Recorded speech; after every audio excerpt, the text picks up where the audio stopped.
How the moon was kind to her mother.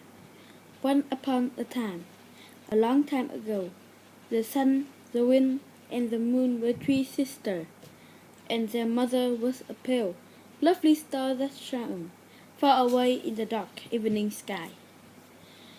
One day, the uncle and aunt, Thunder and Lightning, invited the three sisters to have supper with them, and their mother said they could go. She would wait for them, she said, and would not sleep until all three returned and told her about the pleasant visit.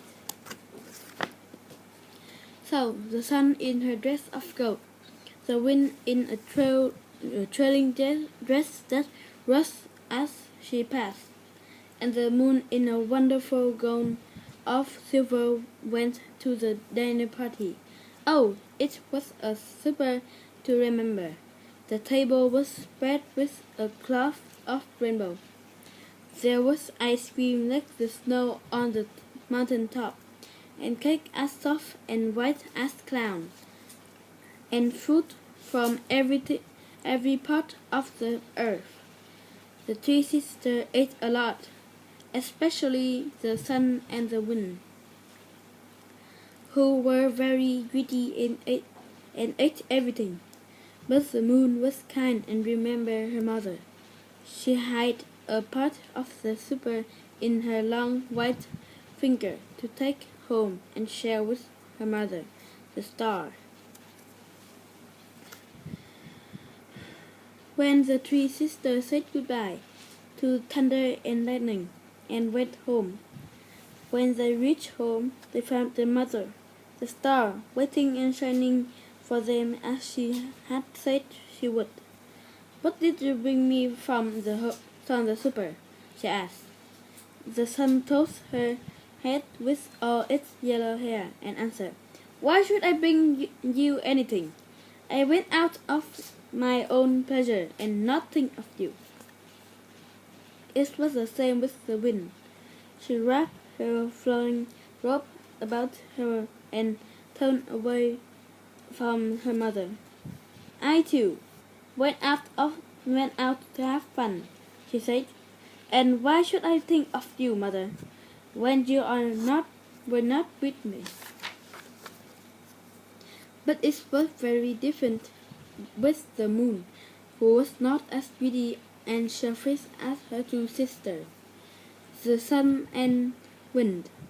She turned her sweet face toward her mother, the star, and held out her slender hand.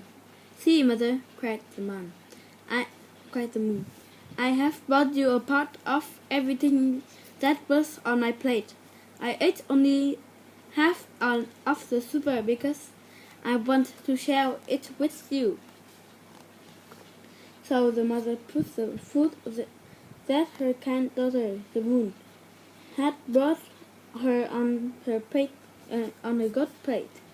She ate it, and then she turned to her three children, for she had something important to say to them. She spoke first to the sun. "You were thoughtless and selfish, my daughter," she said. "You thought only about yourself. From this day, your rays will be so hot that they will burn everything they touch. People will cover their head when you appear. And that is why, to this day, the sun is so hot and blazing." Next, the mother spoke to the wind. "You too, my daughter, have been unkind and greedy," she said. "You will blow in the heat of your sister, the sun. No one will love you anymore." That is why, to this day, the wind, blowing in hot weather, is very unpleasant. Last, the mother spoke to her kind daughter, the moon. "You remember your mother, and were very kind," she said. "Those who are thoughtful of their mother and others will be blessed for all time. Your life will be cool and calm and beautiful." You will make the dark night bright, and all people will love you. And that is how the moon was kind to her mother.